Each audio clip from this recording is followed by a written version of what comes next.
আসসালামু আলাইকুম। আজকে আমরা তৃতীয় শ্রেণীর বাংলা পাঠ ৯ ব্যাঙের সাজা পড়ব। একবার বনে খুব অশান্তি শুরু হলো। এক পিঁপড়া পিলপিল করে গেল রাজার দরবারে, গিয়ে বলল, রাজামশাই বিচার করুন, মুরগি আমার বাসা ভেঙে ফেলেছে। রাজা সিপাহীদের ডেকে বললেন, যাও মুরগিকে ধরে নিয়ে এসো। মুরগিকে নিয়ে আসা হলো। সে কক কক করে বলল, সাপ আমার ডিম ভেঙে ফেলেছে। সাপকে ধরতে গিয়ে পিঁপড়ার বাসা ভেঙেছে। আগে সাপের বিচার করুন রাজামশাই। সিপাহীরা সাপকে ধরে আনলো। সাপের লেজ থেকে রক্ত ঝরছে। সে বলল, হরিণ কুর দিয়ে আমার লেজে আঘাত দিয়েছে। আমি পালাতে গিয়ে মুরগির ডিম ভেঙেছি। হরিণের বিচার করুন রাজামশাই। সিপাহীরা গিয়ে হরিণকে ধরে আনলো। হরিণের চোখে ভয়। সে বলল, সারস পাখির দোষ। সে হঠাৎ দানা চাপটেছিল। আমি ভয়ে দৌড় দিয়েছিলাম, তাই দেখতে পাইনি সাপের লেজে পা লেগেছে। রাজা বললেন, সারস পাখিকে ধরে নিয়ে এসো। সিপাহীরা সারস পাখিকে নিয়ে এলো। সারস বলল, বুলবুলি আমার মুখে ঢুকে পড়েছিল, তাই আমি গলা পরিষ্কার করতে কক কক করছিলাম আর ডানা ঝাপটে উড়ছিলাম। বুলবুলির বিচার করুন রাজামশাই।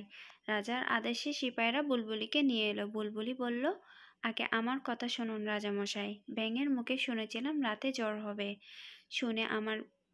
শুনে আমি বাঁচার জন্য জায়গা খুঁজছিলাম। গর্ত মনে করে সারসের মুখে ঢুকে পড়েছিলাম। ব্যাঙ মিথ্যা ভয় দেখিয়েছে, রাতে জ্বর হয়নি, তাই ব্যাঙের বিচার করুন। রাজার সিপাহীরা ব্যাঙকে ধরতে গেল। ব্যাঙ গাছের নিচের গর্তের মধ্যে লুকিয়েছে, কিন্তু লুকালে কি হবে, ব্যাঙের ঠ্যাং ঠিকই দেখা যাচ্ছিল। রাজার সিপাহীরা ব্যাঙের ঠ্যাং ধরে টান দিল। হেউ হেউ। ব্যাঙ ঠ্যাং ধরে চ্যাংদোলা করে আনা হলো। রাজা বললেন, ব্যাঙ তুমি মিথ্যা বলেছিলে কেন? ব্যাঙ বলল, গ্যাং গ্যাং। শহরে বেড়াতে গিয়েছিলাম রাজামশাই। চায়ের দোকানে শুনলাম লোকেরা বলছে রাতে জ্বর হবে। আমি সে কথাই বুলবুলিকে বলেছিলাম।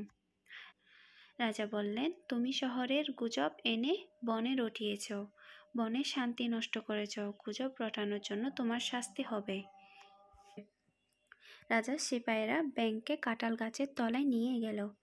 চাবুক মারতে লাগলো, কিন্তু বারবার চাবুক গিয়ে লাগলো কাঁঠাল গাছের ঢালে।